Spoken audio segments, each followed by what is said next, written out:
La série des Matins Express, une présentation de Fortier d'Amour Goyette.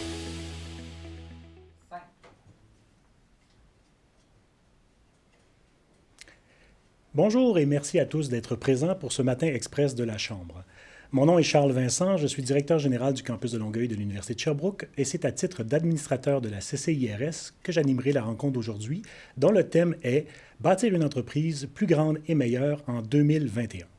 Cette rencontre est présentée par la BDC que je salue et remercie au passage. On en conviendra ensemble, les entrepreneurs et les gestionnaires doivent sans cesse faire preuve de créativité. C'était vrai avant la pandémie, ça l'est maintenant et ça le sera assurément lorsque la pandémie sera enfin derrière nous. En ce sens, la conférence d'aujourd'hui s'adresse tout spécialement à vous, entrepreneurs et gestionnaires.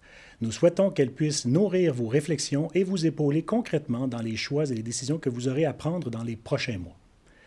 À la toute fin de la conférence, il y aura une période de questions ouverte au public. Je vous invite à nous les soumettre dans la section Q&R qui se trouve dans le bas de votre écran.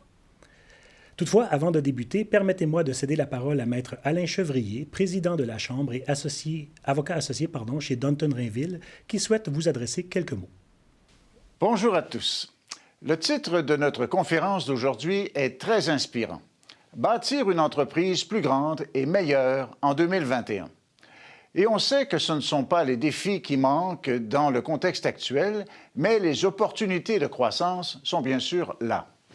Il est toujours le temps de se repenser. Le contexte actuel pourrait présenter un avantage pour vous. C'est ce que nos partenaires de la BDC vont nous démontrer ce matin. Avant de vous laisser, je tenais à vous inviter à la 37e édition du Gala Dominique Rollin de la CCIRS qui se tiendra le 20 mai prochain. Cet événement grandiose mettra en lumière les 36 finalistes de notre prestigieux concours entrepreneurial. C'est lors de cette soirée de clôture que nous couronnerons les lauréats de chacune de nos catégories ainsi que les récipiendaires de nos prix spéciaux. Joignez-vous à nous afin de souligner l'excellence des entreprises de notre territoire. Sur ce, je vous souhaite une bonne conférence et à très bientôt. Merci beaucoup, Alain. C'est en direct des studios de notre partenaire TVRS que nous accueillons aujourd'hui M. Claude Larose, partenaire client principal à la BDC, et Mme Anna Valkowiak, conseillère affaires principales, leader innovation par modèle d'affaires, également de la BDC. M. Larose a travaillé au fil des années à titre de directeur export dans des PME et des multinationales. Il a géré des équipes de développement des affaires sur les marchés nord-américains, européens et asiatiques, ce qui lui a permis de développer d'étroites collaborations avec des équipes de fabrication, de logistique et des finances. Depuis bientôt 14 ans au service conseil de la BDC, il collabore avec une équipe multidisciplinaire à l'analyse et à la modification du modèle d'affaires d'entreprise dans le but de protéger leur compétitivité dans une économie en constante évolution. Monsieur Larose, bienvenue à la Chambre de commerce et d'industrie de la Rive-Sud. Madame Anna Valkowiak est une professionnelle chevronnée qui cumule 20 ans d'expérience dans le conseil en gestion et le leadership d'entreprise. Elle dirige actuellement le programme d'innovation par le modèle d'affaires qui est offert aux clients de la BDC qui souhaitent transformer leur entreprise afin de mieux s'adapter à un environnement externe en mutation. Elle est titulaire d'une maîtrise en commerce international de l'Université d'économie et de commerce de Poznan en Pologne et elle est certifiée Project Management Professional ainsi que stratégie digitale par le MIT. Bienvenue, Mme Valkowiak. Sans plus tarder, j'invite M. Larose et Mme Valkowiak à prendre la parole tout de suite après cette courte vidéo de la BDC. Celui qui était fort hier ne sera que poussière demain. Malgré la grandeur des refrains et malgré l'arme qu'il a à la main, tout ce qui monte redescend, celui qui tombe se relèvera. Si aujourd'hui je pleure dans tes bras, demain je repartirai au combat. Non, ce n'est sûrement pas de briller qui nous empêchera de tomber. Non, ce n'est sûrement pas de tomber qui nous empêchera de rêver. Parce que vous êtes ici pour faire avancer votre entreprise. BDC est ici pour ce qui s'en vient. BDC, la Banque des entrepreneurs canadiens. Bonjour. Merci de vous joindre à nous ce matin. Mon nom est Claude Larose, partenaire client à la BDC. Bonjour, merci de cette belle introduction. Anna Walkowiak, conseillère principale en affaires et aussi leader d'innovation par modèle d'affaires. Alors, merci, Anna, de te joindre à moi ce matin pour partager ton expertise. Alors, on parle d'innovation. Souvent, on entend parler d'innovation du produit par des équipes de R&D. Après, on entend aussi parler, surtout dans les derniers mois, on a beaucoup entendu parler de l'innovation par les processus, hein, le but étant de couper des coûts dans les organisations. Mais toi, tu es là à titre d'experte pour nous parler d'innovation au niveau du modèle d'affaires. Donc, comment, après une période de crise comme on vient de passer, on est sur la fin, comment on peut augmenter, améliorer la compétitivité, créer des meilleures entreprises et grandir dans une économie nouvelle?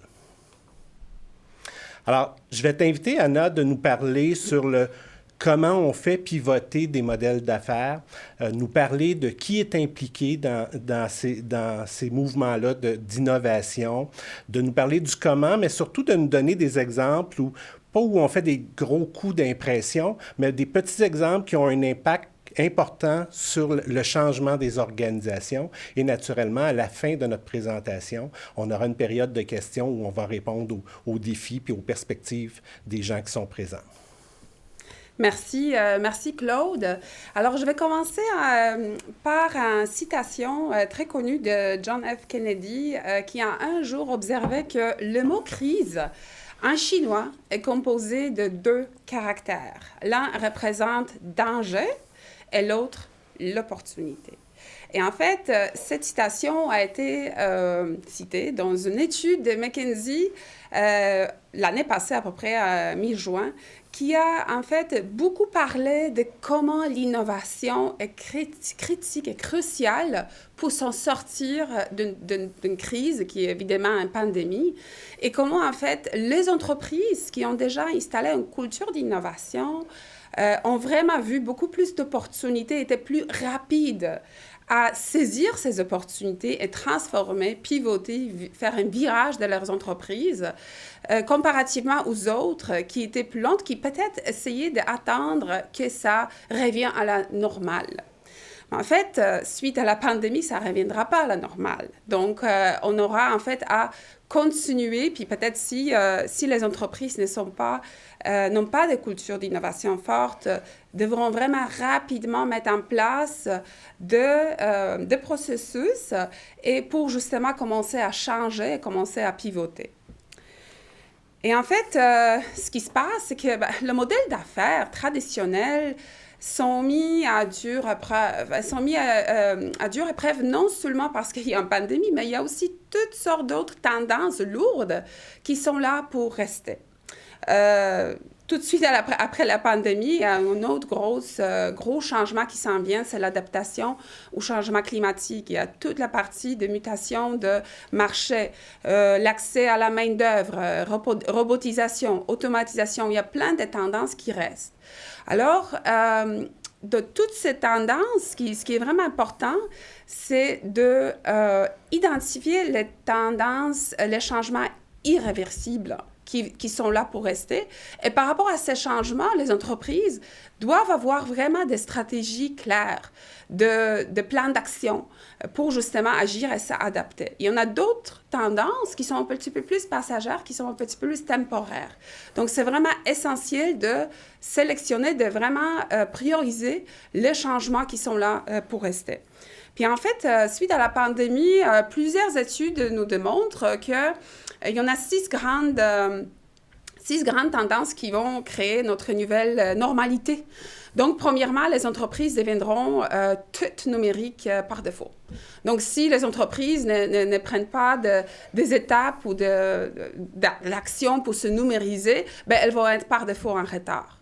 La gestion des employés qui travaillent depuis domicile va demander aussi des ajustements au niveau de nos stratégies RH, de gestion, même de leadership, de gestion des talents. Ensuite, la vente en ligne qui va perturber et déjà perturbe tout le système de distribution. La chaîne d'approvisionnement, donc beaucoup d'industries, la chaîne d'approvisionnement est brisée. En fait, il y a beaucoup de délais en ce moment-là, mais il y a une transformation de chaîne d'approvisionnement pour plus de diversification et de régionalisation. Pensez juste à les grands délais parce qu'en fait, on était tributaire d'approvisionnement qui venait de l'Asie. À cause des pandémies, il y avait énormément de délais. Alors maintenant, les industries s'organisent pour créer plus d'approvisionnement régional. Puis ensuite, la distanciation sociale va aussi pousser les entreprises à repenser nos bureaux. Et finalement, on va assister à une vague d'acquisition et de consolidation parce que les industries au complet vont se redéfinir. Donc ça, ces 6 tendances sont là pour rester. Maintenant, comment s'y prendre? Qu'est-ce que ça veut dire pour mon entreprise? Par où je commence? Par où je commence m'adapter? En fait, savoir qu'est-ce qui ne fonctionne pas, c'est une peut-être bonne façon à regarder les choses. Dans le top 10 des erreurs en affaires, le numéro 1, c'est offrir quelque chose dont personne ne veut pas.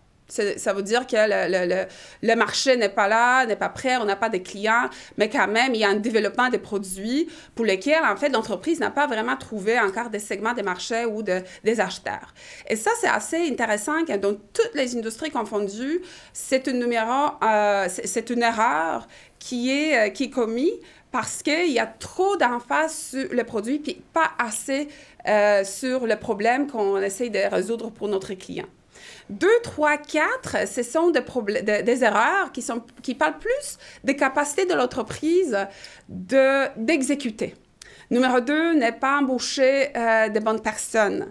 En fait, numéro 2, ça peut parler aussi ne pas embaucher de bonnes personnes ou ne pas automatiser nos opérations, robotiser, alors ne pas dépendre de personnes pour certains bouts de nos opérations.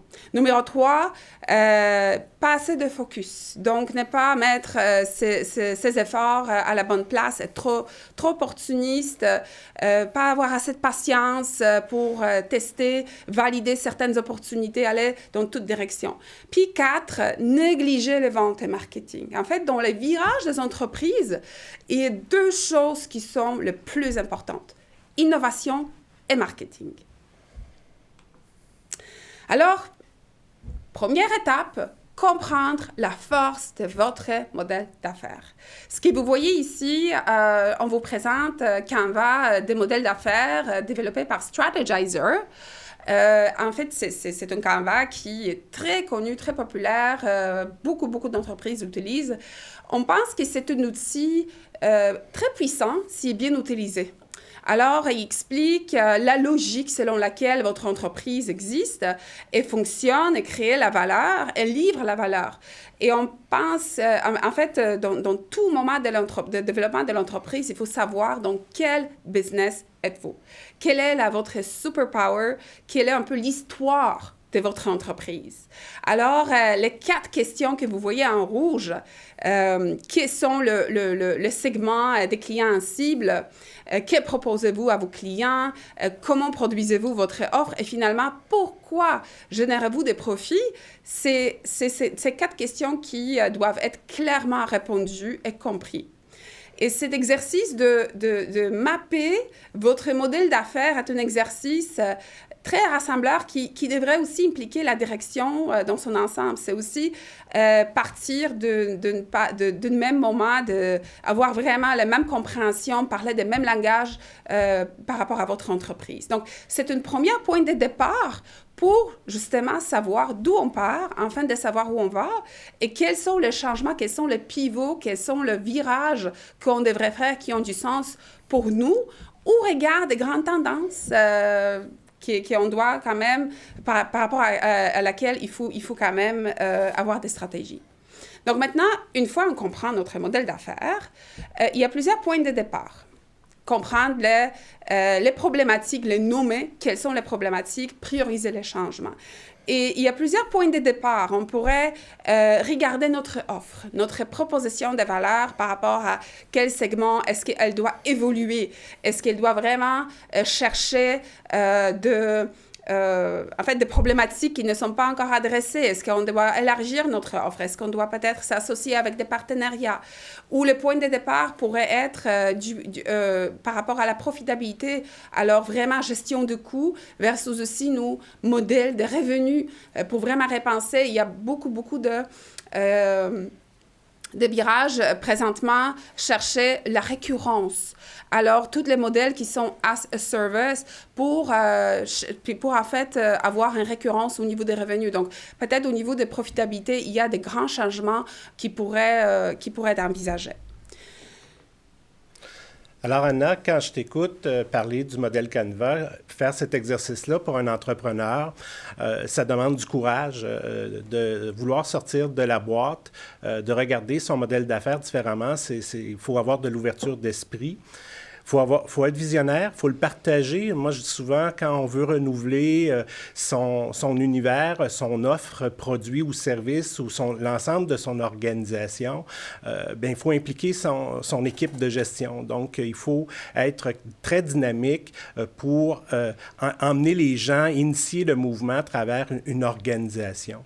Une étude récente de McKinsey nous suggère aux entreprises, à la sortie de la COVID, de créer à même le poste, un nouveau poste dans le comité de gestion, qui est un poste de directeur ou de vice-président à l'innovation.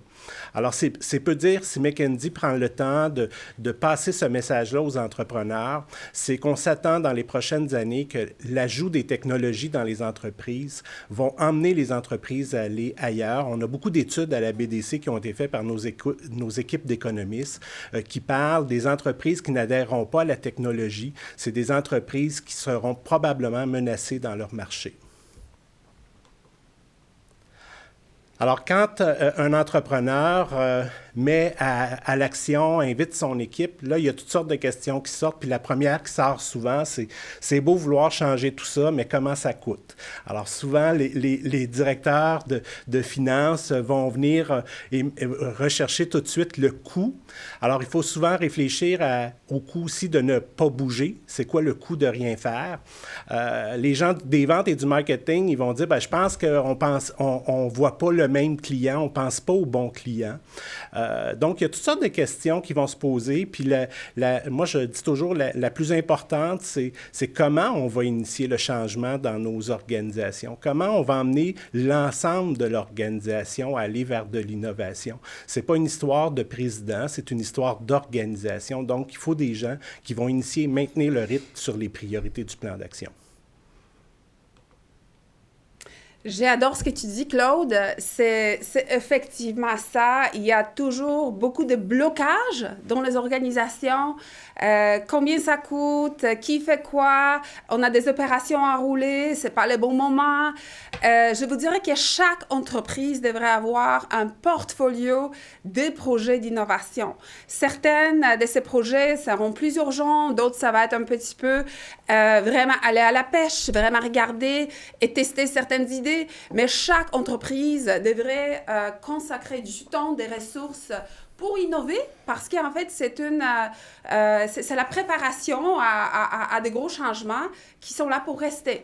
Et j'aime beaucoup ton innovation qui dit qu'un poste de direction où la responsabilité pour l'innovation, ça va vraiment formaliser le positionnement de l'entreprise et ça va peut-être permettre d'installer une culture. Ce que vous voyez ici sur l'écran, en fait, il ne faut pas voir ça comme une grosse montagne.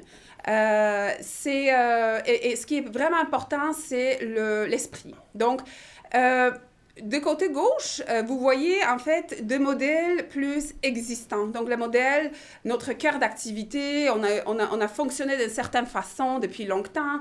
Alors, pour ces modèles, il y a des plans opérationnels, il y a plein de stratégies, il y a des prévisions et on améliore, on exécute. Donc, c'est le mindset d'exécution très linéaire. Des plans, il faut le réaliser, il faut avoir des résultats. Il y a l'échec qui n'est pas possible, qui n'est pas une option pour en fait, dans la phase d'exécution. Mais il y a une autre spectrum. Donc ça, c'est au niveau de comment on crée de nouveaux modèles, comment on va inventer.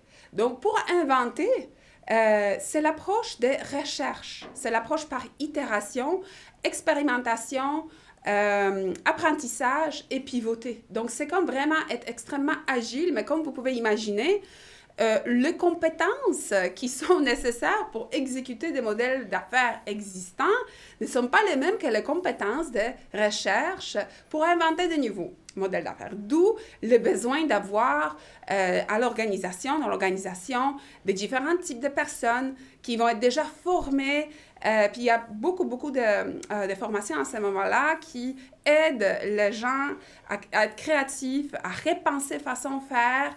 Il y a toute la série de formations au niveau de design thinking qui permet de faire un step back puis vraiment concevoir de nouvelles façons de faire. Bien sûr, la proposition de valeur, c'est un outil qui est indispensable pour, en fait, faire avancer une idée.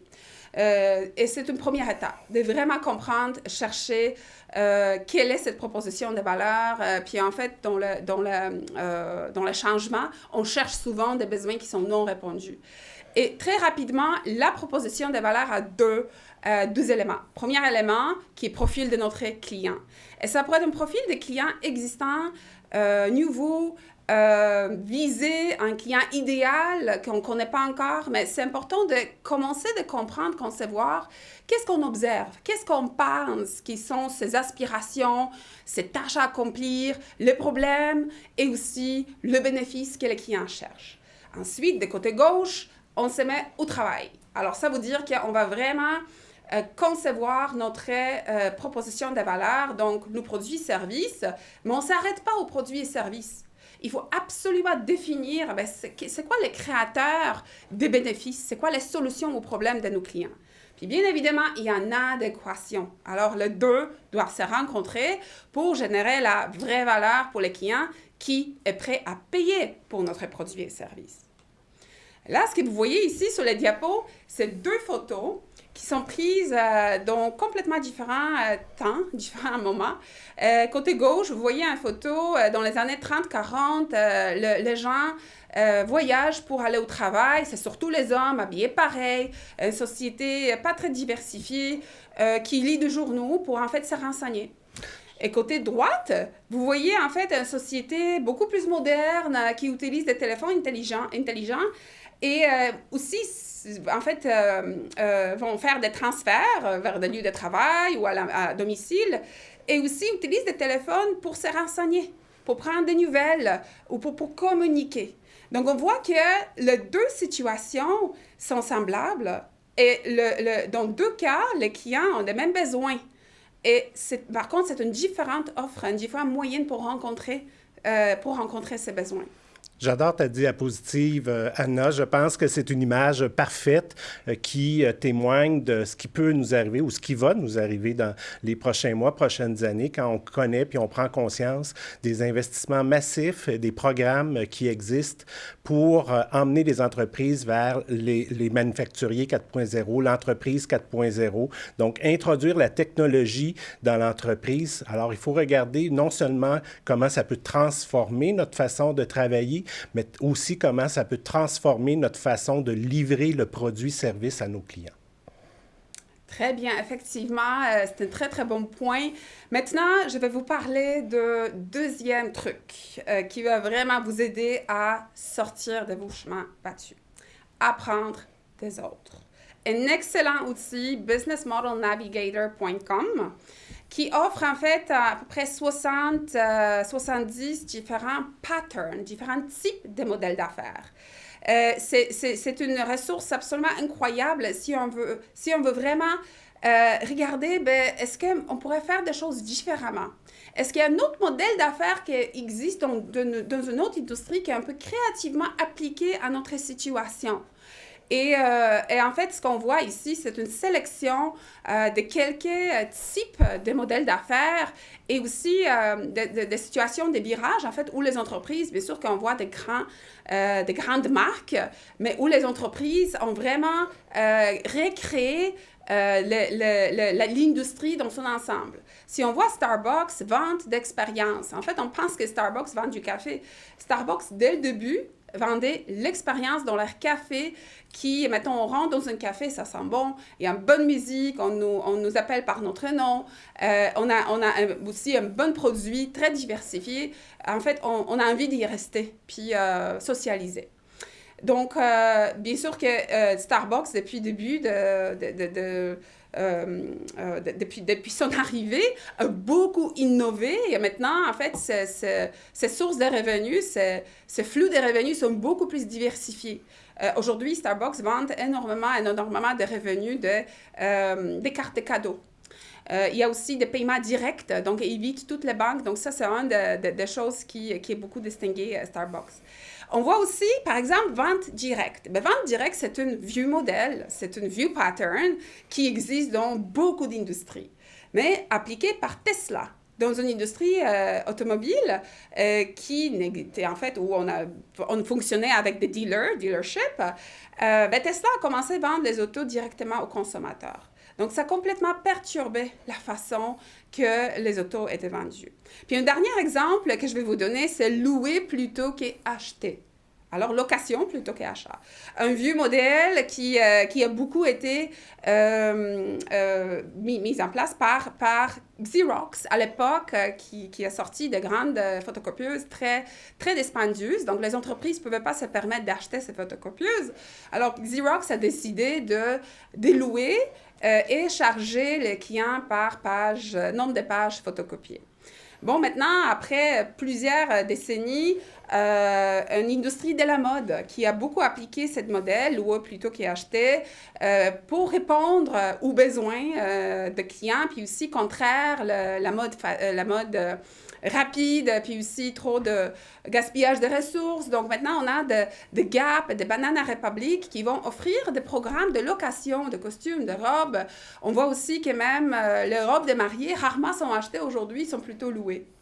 Alors, encore une fois, ici, apprendre des autres, c'est une excellente façon de regarder, d'abord, dans quel modèle nous sommes, et ensuite, quels sont les modèles possibles pour, en fait, offrir la valeur à nos clients, pour aussi pivoter, puis aussi transformer notre entreprise. Un troisième truc, validez vos idées en commençant par les clients. Donc, je reviens vers le modèle d'affaires. Une fois on a notre idée, une opportunité qu'on veut poursuivre, notre idée des virages de l'entreprise, des innovations, il ne faut pas y aller trop vite. Et il ne faut pas prétendre qu'on a les meilleurs produits, qu'on a toutes les réponses tout de suite. Parce qu'en fait, ce que vous avez, c'est beaucoup d'hypothèses, beaucoup de suppositions. Et c'est très important de sortir, de vraiment clarifier quelles sont les hypothèses sous-jacentes de votre idée. Puis ensuite, commencer la validation par le marché. Désirabilité. Donc, on valide si le client le veut pour éviter le numéro 1, la première erreur qui est offrir quelque chose dont personne ne veut. Une deuxième étape, c'est de vraiment valider la viabilité de notre modèle, donc le mécanisme de profitabilité. Puis troisième, c'est faisabilité. Est-ce qu'on peut le faire? Est-ce qu'on peut le construire, le bâtir, le sortir? Souvent, dans les entreprises, on va se précipiter pour construire un produit idéal ou une technologie. Puis ensuite, on va faire un peu plus une stratégie push pour essayer de trouver des clients puis vendre sur le marché. Alors, l'approche à l'inverse est beaucoup meilleure, beaucoup plus efficace parce que ça nous permet de s'ajuster et d'être beaucoup plus agile. Et si je continue dans cette même ordre d'idée, l'expérimentation est censée de réduire des risques. Alors, au début, dans la phase de recherche, on va valider, on appelle ça comme découverte des clients. Si on rentre dans un nouveau marché qu'on ne connaît pas encore, il faut un peu découvrir quelles sont les aspirations, les problématiques, la situation, les contextes de notre client et comment, en fait, c'est quoi les fits avec ce qu'on offre. Ensuite, on valide l'offre, on valide ce qu'on propose, rencontre les besoins des clients. Puis de plus en plus, avec ces expériences, validant ces hypothèses, et regardant les résultats, on apprend des résultats et à chaque étape, on va refaire nos modèles d'affaires, nos propositions de valeur, puis finalement arriver au moment où l'incertitude est vraiment beaucoup plus gérable et c'est là où on peut investir dans la construction de l'entreprise et la création des demandes. Donc là, j'appelle ça vraiment comme une phase d'exécution. Alors, si je te comprends bien, Anna, dans la partie de ta diapositive où on voit une espèce de barbeau d'enfant, c'est là où on fait les tests et avec ta méthodologie, on contrôle les investissements dans les projets d'innovation et surtout, on diminue les risques sur les enjeux ou les inconnus dans l'innovation. C'est exactement ça. Puis en fait, au début, c'est ça, on dit souvent, il ne faut pas tomber en amour avec notre première idée, parce qu'elle va changer.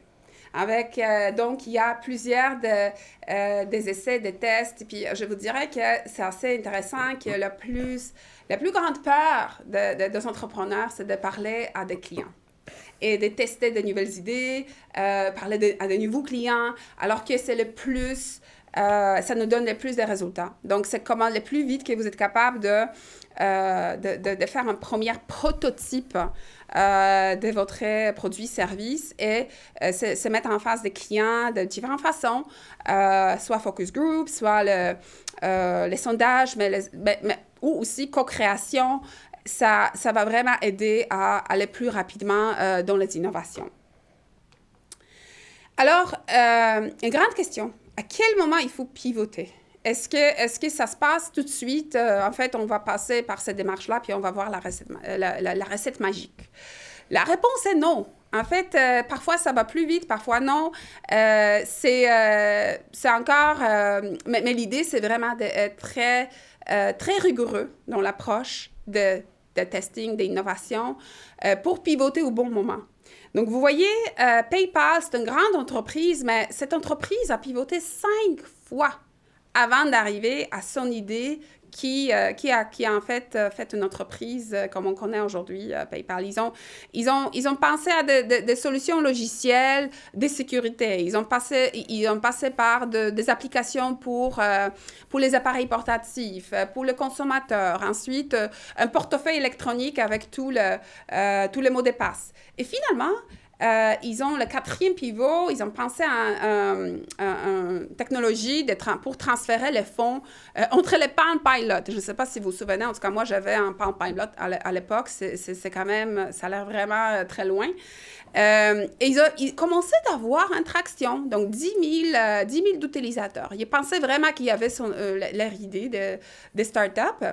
Mais en fait, à cette époque-là, beaucoup d'utilisateurs de eBay qui commençaient à s'adresser à PayPal pour demander une solution de transfert de fonds par courriel. Et c'était ça l'idée. C'était ça l'idée qui a fait pivoter, qui a fait en fait une grande propulsion de cette entreprise. Donc, on a parlé vraiment de 3 millions d'utilisateurs, puis l'entreprise a vraiment se focalisé sur le transfert de fonds par courriel. Donc, ça a pris 5 pivots et en fait, au début, la raison pourquoi l'entreprise a pivoté, c'est parce qu'ils n'avaient pas vraiment des moyens à se tromper, puis attendre trop longtemps. C'était vraiment un vrai start-up. Ils cherchaient une idée qui va fonctionner, qui va permettre de construire une entreprise profitable. C'est bien, Anna, mais PayPal, c'est une grande organisation. Quand on fait référence à ça, c'est agréable parce que ça fait une histoire qui est connue. Par contre, est-ce qu'on a des PME que l'on connaît, des clients qu'on a eus à la BDC, où on a vraiment créé un mouvement vers l'innovation dans le cadre d'une PME pour changer son modèle? Alors, tu me challenges, Claude. Tu me demandes beaucoup de grandes questions. Et c'est vrai qu'on entend parler beaucoup des histoires de succès. On n'entend pas parler beaucoup des histoires où l'entreprise a fait des échecs, s'est trompée. Moi, je vais vous raconter... Puis en fait, toutes ces grandes histoires commencent beaucoup par des petits pas et par des petites expérimentations. Maintenant, je vais vous raconter une histoire d'une entreprise très classique dans une industrie qu'on connaît tous. entreprise, je pourrais l'appeler Pharmacie Inc. Une pharmacie avec 6 différentes succursales locales. Le modèle d'affaires pour cette pharmacie actuelle, traditionnelle, qui représente peut-être 99% de pharmacies au Québec, est construit en fait sur les hypothèses que, bon, le patient, n'importe quel patient est notre client. Et ce qu'on offre comme proposition de valeur, c'est accès aux médicaments.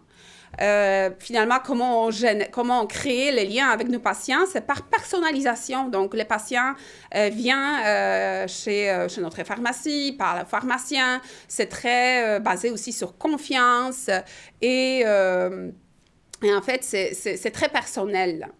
Cette pharmacie, au niveau des canaux de vente, il y a 6 succursales. Il y a aussi un site web qui est plutôt information, plutôt, en fait, une vitrine de qui est l'entreprise. Le flux des revenus, en fait, cette entreprise génère des revenus au niveau des pourcentages de commissions sur vente de médicaments, puis aussi pourcentage des services professionnels, comme toutes les autres pharmacies.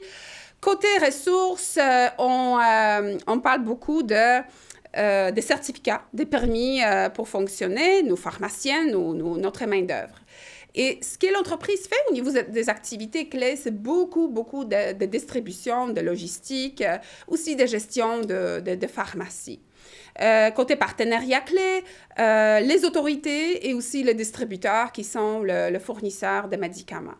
Et maintenant, ce qui coûte le plus cher, effectivement, le médicament est la main-d'œuvre. Donc, c'est très traditionnel. Depuis des décennies, c'est comme ça qu'une pharmacie typique fonctionne.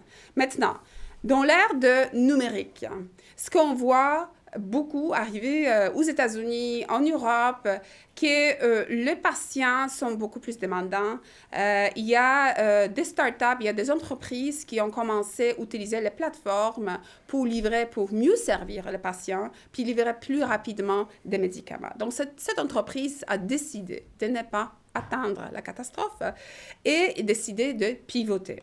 Donc, le nouveau modèle qui a mis en place, après plusieurs expérimentations, plusieurs tests, ils ont défini que le segment le segment des clients va se beaucoup plus raffiner. Donc, on va plutôt chercher des patients occupés ou des premiers répondants, donc les responsables pour les parents qui vieillissent ou les enfants, aussi des patients chroniques.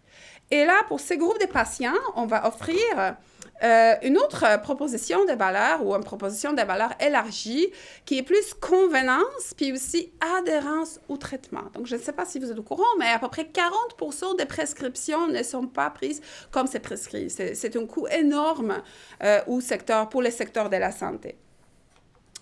Et bien sûr, afin de réaliser cette promesse de convenance, d'adhérence au traitement, l'entreprise a développé une boîte personnalisée avec des médicaments à des sachets prédéterminés, prédatés, pour rendre ça très facile, soit pour les premiers répondants ou les patients occupés de consommer les médicaments. Alors, on peut imaginer que les plateformes traditionnelles, comme les pharmacies physiques, ça n'existe plus dans ce nouveau modèle. Donc, on rejoint les patients par médias sociaux, avec des campagnes Google AdWords. En fait, c'est le numérique, c'est vraiment les canaux digitaux qui sont vraiment nos façons à rejoindre nos clients et chercher des abonnés. Et ensuite, le flux de revenus, le résultat de tous ces changements, c'est d'avoir centaines ou même des milliers d'abonnés pour notre service par mois. Et donc, augmenter de façon très substantielle le volume de nouveaux clients. Et il faut dire que l'abonnement à ce service est gratuit. Parce qu'en fait, puis là, on va voir tout de suite après, notre modèle d'affaires, la profitabilité, la raison de profitabilité est vraiment construite sur la base de, justement, avoir plus de volume et plus d'efficacité, donc générer plus de marge. Alors, qu'est-ce que ça prend comme ressources nouvelles? Ça prend, en fait, on ne peut pas faire ça à la main. Donc, ça prend de robots de prescription.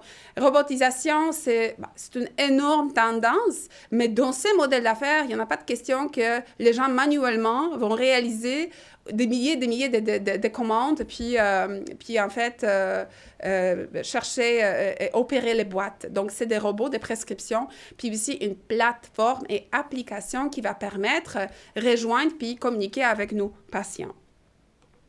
Au niveau d'activité, maintenant, ce qu'on ajoute à une pharmacie traditionnelle, c'est service de prescription. En fait, il faut vraiment prendre soin de ces clients qui veulent rejoindre notre entreprise. Il faut faire ça très facile.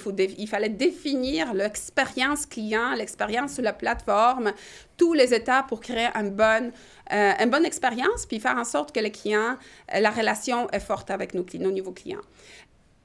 Puis une autre activité extrêmement importante pour ce modèle d'affaires, c'est marketing et branding. Il faut convaincre que notre proposition de valeur est bonne, il faut rejoindre les clients, donc il faut avoir toute une campagne. Et on ne peut pas faire ça tout seul parce que le partenaire intégral à ce modèle d'affaires, c'est le partenaire, la plateforme, le fournisseur de la plateforme, mais aussi les services de livraison. En fait, notre promesse est qu'on va avoir adhésion au traitement, puis en convenance, il faut que les services de livraison soient impeccables. Donc, si je regarde rapidement la structure de coûts, c'est sûr qu'il faut investir dans tout ça, mais il faut aussi travailler constamment presque chaque mois, voir comment on peut chercher plus d'efficacité et la meilleure marge.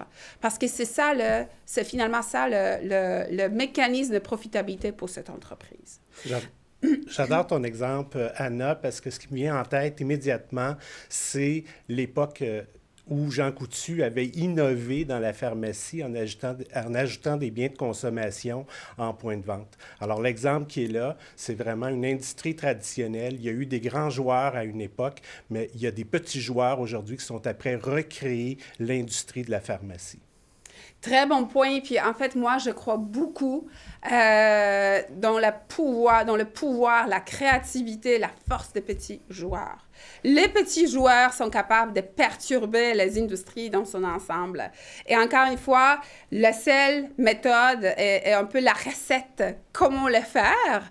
Il y a 3 étapes à prendre au sérieux dans cette démarche. Puis en fait, on accompagne au sein de BDC, de notre service, on accompagne les entreprises pour les amener de l'idée au profit. Donc, l'étape de conception, de design, de conception de votre premier prototype d'offre de service, de proposition de valeur, de conception aussi, première conception de votre modèle d'affaires initial.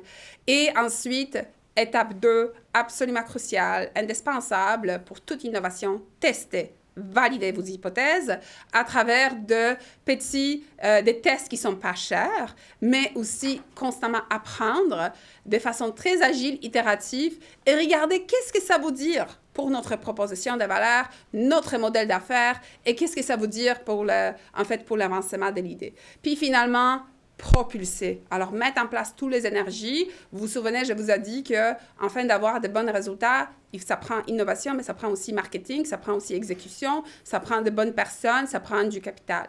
Donc, là, une fois, vous avez une bonne preuve à l'appui, une évidence, là, on peut passer à l'étape de propulser. Alors, Anna, on est rendu à l'étape où on va remercier les gens qui nous ont regardés ce matin. On va aussi remercier la Chambre de commerce de l'industrie de la Rive-Sud de nous avoir accueillis ce matin. Merci, Anna, de nous avoir présenté ton expérience. Merci beaucoup pour cette occasion de vous parler ce matin. On a énormément de plaisir à travailler avec nos entrepreneurs, à les vraiment faire passer à innover. Et alors, on est là pour vous, puis on vous souhaite une très belle continuation, puis bon courage dans vos projets d'innovation. Merci pour cette belle présentation. En fait, ne quittez pas, restez devant l'écran parce qu'on a des questions à soumettre à nos panélistes. Donc, Anna, vous permettez que je vous appelle Anna? Oui, d'accord, sûr, merci. C'est moi. En fait, il y avait beaucoup de contenu dans votre présentation. On disait d'emblée, dès le départ, on était là pour donner des pistes de solutions concrètes à nos membres et nos membres qui regardent aujourd'hui. Donc, je pense que vous avez répondu à la commande. Il y a donc beaucoup de contenu. J'aimerais, si vous voulez, autour de certaines questions, peut-être me permettre de creuser certains éléments. Vous avez beaucoup parlé du Business Model Canva. Il y a beaucoup de questions qui portent là-dessus. Donc, si vous voulez, on pourrait creuser cet aspect-là, si ça vous convient.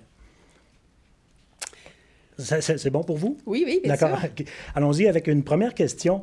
En fait, est-ce que vous pouvez nous expliquer la différence entre le BMC, le Business Model Canva, et un plan d'affaires? Très bonne question. Alors, modèle d'affaires, c'est un peu plus grand, plus important que plan d'affaires. Alors, c'est comme je vous ai dit, le savoir dans quel business nous sommes. Quelle est la logique de notre industrie? Quelle est la logique? Quelle est l'histoire de notre entreprise du point de vue de nos clients, du point de vue de nos employés, de nos partenaires stratégiques? Donc, le modèle d'affaires, c'est quelque chose qui est beaucoup plus stratégique pour l'entreprise. Maintenant, le plan d'affaires, si, mettons, on regarde les étapes d'innovation, mettons, on a une idée qui est très bonne idée. Au début, ça a l'air toujours très bonne idée. Et on passe les étapes de validation. En fait, on identifie toutes les hypothèses, on les teste, on les valide. On a de bonnes preuves à l'appui. Et là, on est prêt à construire notre plan d'affaires. Et le plan d'affaires, l'objectif, c'est vraiment d'aller parler à de bailleurs de fonds, de financiers, de partenaires stratégiques, qui va vraiment expliquer toute la modélisation financière pour vraiment démontrer que l'idée va générer des revenus. Mais avant de s'y rendre, il faut absolument faire nos devoirs. Et ces devoirs-là sont systématiques, sont rigoureux. Il faut vraiment montrer dans notre plan d'affaires que l'histoire tient la route. Donc, ce que je vous ai montré, les étapes et le modèle d'affaires, le modèle Business Model Canvas, c'est un outil de communication, de conception, un outil qui nous permet de vraiment garder un peu le focus sur quoi on travaille puis comment on l'explique. Parfois, on le présente tel quel, parfois on ne le présente pas, mais on connaît l'histoire. Ça nous permet de mieux communiquer. Est-ce qu'il y a un ordre ou est-ce qu'on peut faire les deux en même temps? Qu'est-ce que vous suggérez? C'est quoi la meilleure approche? C'est vraiment de les séparer, que les deux, le plan et le BMC, se nourrissent l'un l'autre? Oui, en fait, ces deux sont intégrales. En fait, c'est comme le modèle d'affaires. Il faut toujours avoir, donc, dans n'importe quel moment de développement de l'entreprise, il faut savoir c'est quoi le modèle d'affaires. Puis si vous ne l'avez pas, c'est un bon moment, en fait, surtout lors de planification de stratégique, faire un mapping, faire une cartographie de quel est le modèle d'affaires. Alors, normalement, dans de bons plans d'affaires, moi, je m'attendrais qu'il y ait une bonne explication, quel est votre concept, en utilisant parfois le Canva des modèles d'affaires pour vraiment expliquer c'est quoi la logique qu'est-ce qu'on essaye de mettre en place. Donc, les deux viennent vraiment ensemble, mais pas au même moment. Excellent, merci. Une autre question, à quel stade de mon entreprise ou de l'entreprise, en fait, on peut utiliser le BMC? Il y a différents cas de figure si on est une start-up, mais des entreprises qui sont déjà en fonction. Est-ce qu'il y a une recette? Est-ce qu'il y a des indications à donner là-dessus? À tous les stades. Donc, c'est ça ma réponse. C'est un travail de tous les stades. Et même, je vous dirais, surtout, regardez la pandémie. La pandémie, j'ai vu des entreprises refaire leur modèle d'affaires à chaque mois pour vraiment regarder, surtout aussi, quel est l'écosystème, comment l'écosystème bouge, comment l'environnement externe bouge, qu'est-ce que ça veut dire pour notre modèle d'affaires. Donc, moi, le plus, c'est un outil de discussion, de travail.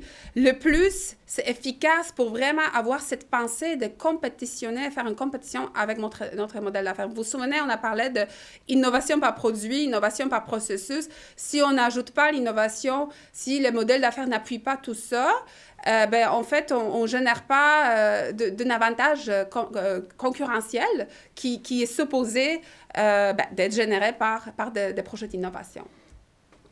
Mais, okay, excellent. Donc, passons, si vous voulez, à la troisième question. Vous l'avez abordée dans vos exposés tout à l'heure, mais en fait, je vous la repose juste pour être certain, peut-être pour préciser pour certaines personnes qui nous écoutent. Est-ce que l'approche du BMC performe dans tous les secteurs d'activité? Vous avez donné des exemples de certaines entreprises, là, certaines multinationales, d'autres un peu plus locales, si on veut. Est-ce que c'est bon pour tous les secteurs? C'est excellente question. Écoutez, c'est bon pour n'importe quelle taille d'entreprise, n'importe quel secteur. Un coiffeur du coin, puis un Google devrait avoir son Canva des modèles d'affaires. Et c'est plutôt, moi, j'irais plus loin. Est-ce que l'approche d'innovation est adéquate pour tous les secteurs, toutes les industries, toutes les tailles? Alors, la réponse est oui.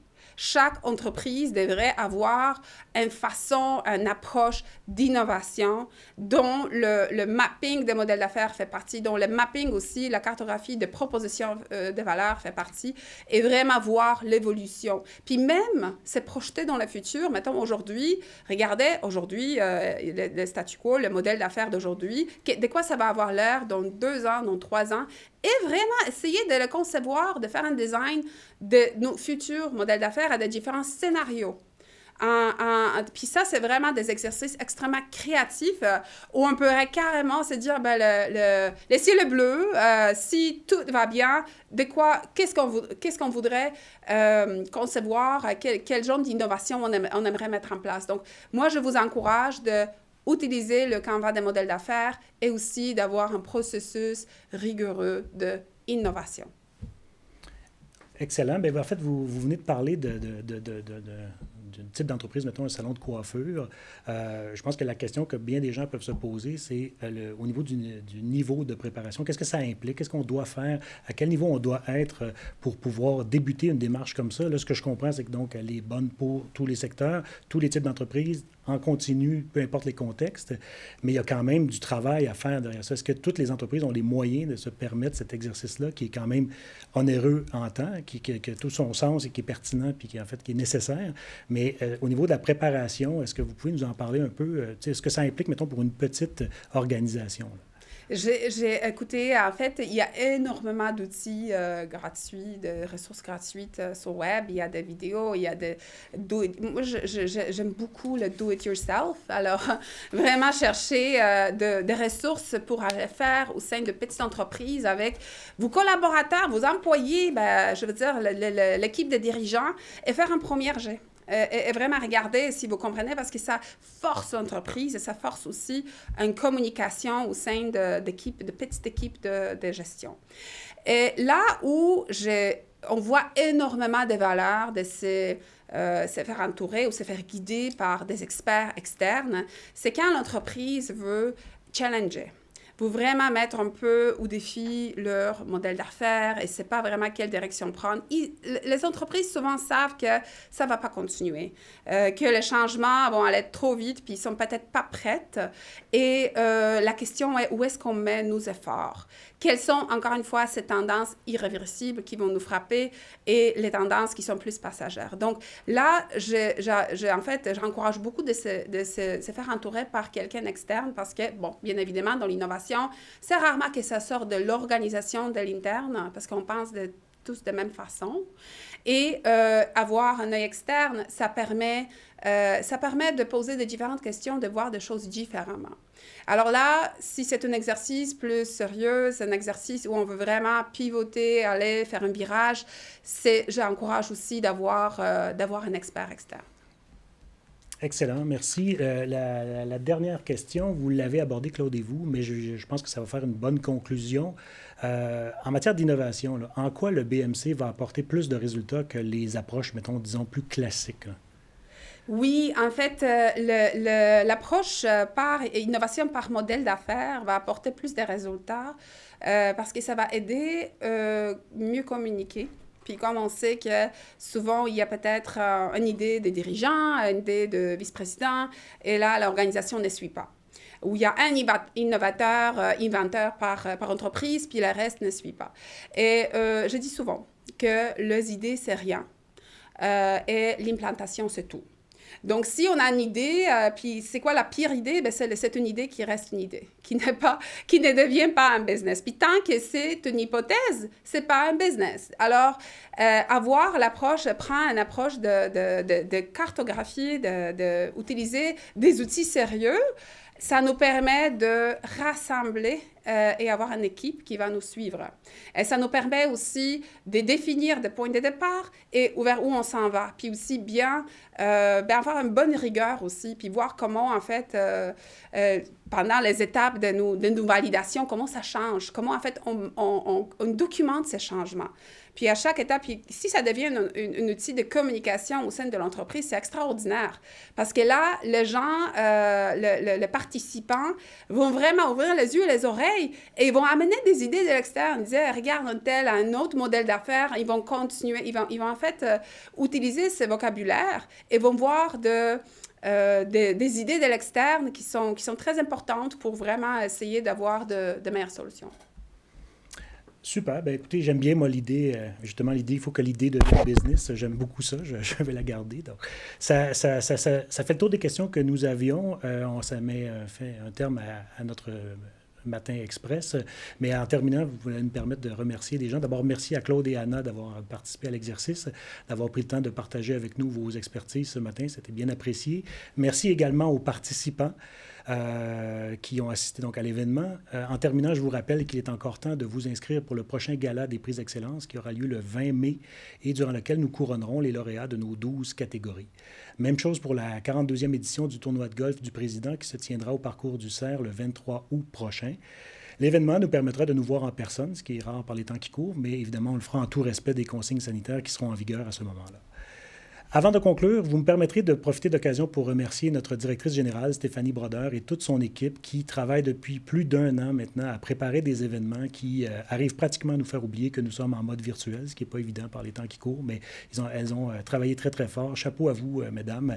Vous avez démontré que vous êtes capables d'être créatifs. C'est un des thèmes de la journée. Donc, chez nous, à la CCIRS, visiblement, on est capable de l'être et bravo. Sur ce, merci beaucoup d'avoir été avec nous. Excellente journée à vous tous.